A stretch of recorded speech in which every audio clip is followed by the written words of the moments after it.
Hello friends, how are you? I hope you are fine and enjoying the videos and welcome to Pinky Goel Commerce classes. This is the second video of not profit organization, not for profit.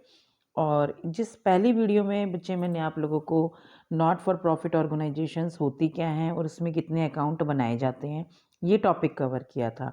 Now in the second video of this NPO we cover the important terminologies. क्योंकि अगर आप छोटी छोटी चीज़ों को cover करते हैं तो उससे आपका जो लॉन्ग क्वेश्चंस हैं, क्योंकि ये चैप्टर आपका 10 नंबर का है और एक क्वेश्चन इसमें 6 मार्क्स का, जो हम लोग एस्टिमेट लगा रहे हैं 3 मार्क्स का एक क्वेश्चन और 1 मार्क्स का एक question.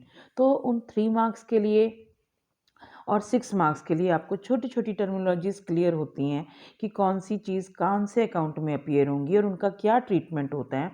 For that understanding you have to know the meaning of that terminologies, क्योंकि हर चैप्टर में कुछ ना कुछ एक टर्म्स होती हैं जो कि उसमें यूज़ की जाती हैं. तो इस वीडियो में I cover the these important terminologies. Let's start. तो फर्स्ट आपकी जो टर्मिनोलॉजी है सब्सक्रिप्शन. सब्सक्रिप्शन होता क्या है? Subscription is the amount paid by member of NPO periodically to continue their membership. पहले आप समझिए बच्चे कि इसमें जो एनपीओज होती हैं उनमें कोई ओनर नहीं होता, कोई पार्टनर नहीं होता. तो वह कैसे चलती हैं? तो वो उस मेंबर्स के द्वारा चलाई जाती हैं. और मेंबर्स जो होते हैं वो अपनी एनुअली या पीरियोडिकली, मतलब महीने में भी, 6 महीने में या 1 ईयर के हिसाब से कुछ फीस पे करते हैं. तो जो सब्सक्रिप्शन है main source of revenue for not for profit organisation. तो मेंबरशिप सब्सक्रिप्शन में be paid monthly, quarterly, half yearly और annually. It is the regular source of income of NPOs. और इसमें आपकी जो टोटल सब्सक्रिप्शन रिसीव्ड होती है वो रिसिप्ट एंड पेमेंट में जाती है और जो करंट होती है वो इनकम एंड एक्सपेंडिचर में. इसका एक अलग से ट्रीटमेंट होता है जो कि मैं आपको बाद में समझाऊंगी. तो फिलहाल आपने इस सब्सक्रिप्शन को याद रखना है. It is the amount paid bye its member. Second is your entrance fees. It is received from new members only once when they join the organization. In the absence of any information, it is treated as revenue income and shown in income and expenditure. बेटे entrance fees का मतलब होता है कि जब कोई नया member आपकी फॉर्म में एंटर करना चाहता है और उसको मेंबर बनने के लिए जो फीस पे करता है उसे एंट्रेंस फीस बोलते हैं. और ये रैकरिंग इन ऑर्गेनाइजेशन है, रैकरिंग इनकम जो कि इनकम एंड एक्सपेंडिचर में ट्रीट होती है. तो इसीलिए इसको इनकम साइड में ट्रीट करेंगे. जो नेक्स्ट है आपका लाइफ मेंबरशिप फीस. इसमें क्या होता है कि जो मेंबर पूरे जीवन काल के लिए मेंबर यानी कि अपनी लाइफ टाइम तक के लिए मेंबर बनते हैं, whole life member of NPO, तो वो कुछ फीस पे करते हैं और ये एक साथ पे की जाती है और ये नॉन रेकरिंग होती है. इसीलिए नॉन रेकरिंग इनकम होने के कारण इसको कैपिटल रिसिप्ट भी कहा जाता है.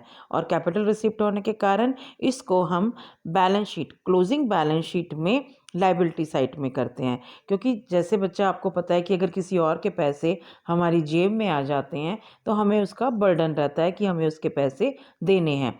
इसी तरह से नॉट फॉर प्रॉफिट ऑर्गेनाइजेशन है जो वो किसी अपने एक बंदे की होती नहीं है, यानी कि किसी भी एक इंडिविजुअल की नहीं होगी, किसी फर्म की नहीं, किसी कंपनी की नहीं.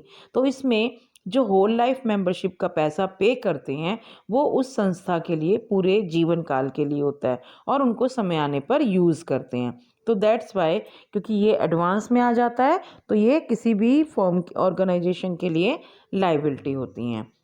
नेक्स्ट आपकी जो होएगी एंडोमेंट फंड. इसमें होता क्या है, ये भी आपका नॉन रेकरिंग इनकम है. तो it is a fund arising from a bequest or gift. The income generated from it is utilised for a specific purpose. इसको कैपिटल रिसिप्ट ट्रीट करते हैं क्योंकि ये परमानेंट इनकम.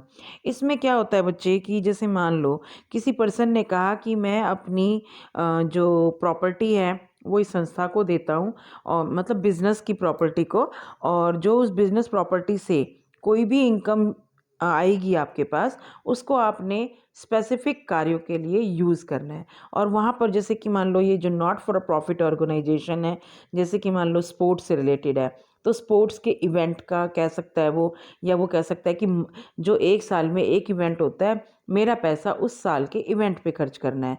अगर आपका कोई मेडिसिन का है, जैसे कि कोई हॉस्पिटल वाला सोसाइटी है, ऑर्गेनाइजेशन है, तो इसमें कहा कि मेरा पैसा सिर्फ जो हार्ट पेशेंट हैं उनके लिए यूज़ होना चाहिए। तो जो इनकम उस प्रॉपर्टी से आती है तो वो उस स्पेसिफिक पर्पस के लिए यूज़ होगी। तो this is your capital receipt and permanent income of source. लेकिन ये जो एंडोमेंट फंड होता है ये कभी कभार मिलता है, नॉन रेकरिंग होता है, इसीलिए इसको आपने लाइबिलिटी साइड में ट्रीट करना है। नेक्स्ट है donation. Now donation is of two type. First होती है हमारी जर्नल डोनेशन। जर्नल डोनेशन को आप कभी भी कहीं पर भी यूज़ कर सकते हो। तो जर्नल डोनेशन, वैसे इसमें बिग और स्मॉल बोला था, लेकिन कहीं पर भी स्पेसिफिक ये बात नहीं बताई होती कि कितना बिग अमाउंट है और कितना आपका स्मॉल अमाउंट है।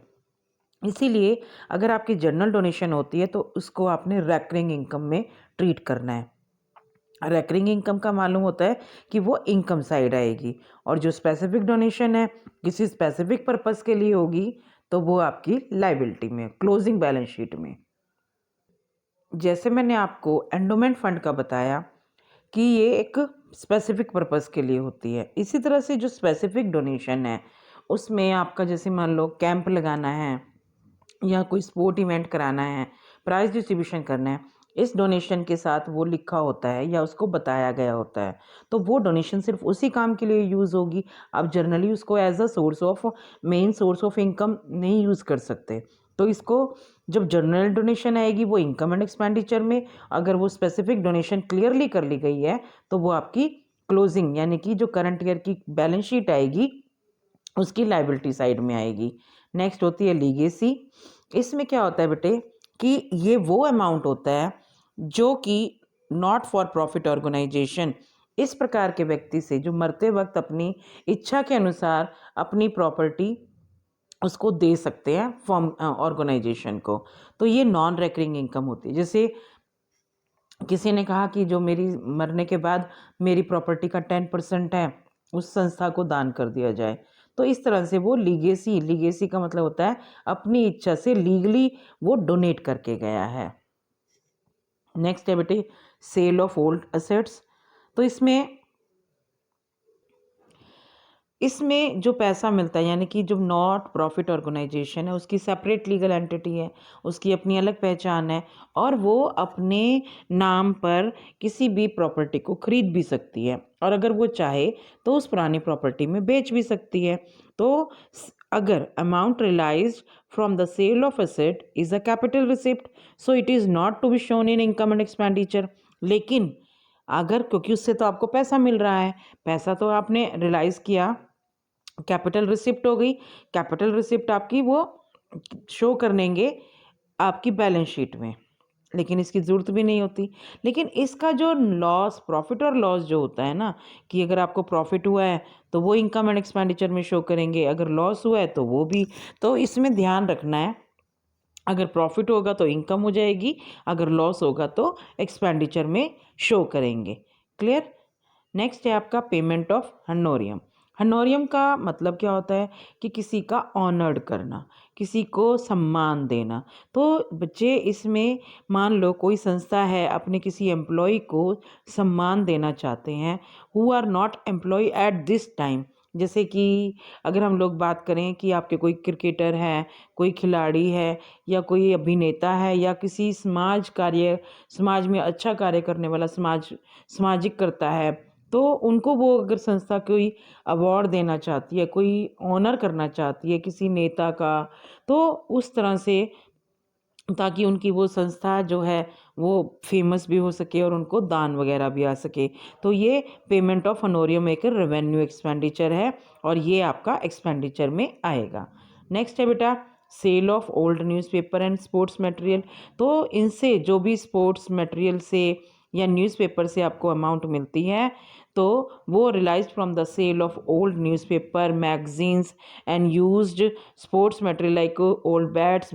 तो ये रेवेन्यू इनकम होगी और एनी नॉट प्रॉफिट ऑर्गेनाइजेशन के लिए, इसीलिए इसको इनकम साइड में लिखना है। लेकिन अगर असेट्स की सेल, यहाँ पे देखिए बच्चे, ओल्ड न्यूज़पेपर और स्पोर्ट्स मटेरियल है और वहाँ पर वो असेट्स था। असेट्स का हमने कोई ट्रीटमेंट रिसिप्ट एंड पेमेंट में करेंगे और जो उसका प्रॉफिट एंड लॉस का ट्रीटमेंट है हम लोग इनकम एंड एक्सपेंडिचर में। लेकिन यहाँ पे ओल्ड न्यूज़पेपर और स्पोर्ट्स मटेरियल का ट्रीटमेंट इनकम एंड एक्सपेंडिचर में करना है।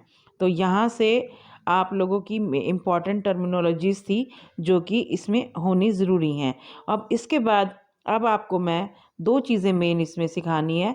सबसे पहली होती है कि आपको सब्सक्रिप्शन का अकाउंट बनाना सिखाना है, या कि करंट ईयर की सब्सक्रिप्शन को इनकम एंड एक्सपेंडिचर में कैसे शो करेंगे। और इसके बाद मैं आप लोगों को पहले बताऊंगी फंड बेस्ड अकाउंटिंग। तो फंड बेस्ड अकाउंटिंग कैसी होती है, क्योंकि अगर आपका कोई स्पेसिफिक फंड है, उसके लिए डोनेशन आती है और उसी का रिगार्डिंग जो खर्चा है, तो फंड लग जाने के साथ उसका ट्रीटमेंट आपकी क्लोजिंग बैलेंस शीट में होगी। तो ये all these material will be provided in the next video. I hope you like the video. If you like the video, please like and subscribe my channel or share this video with your friends, because sharing is caring.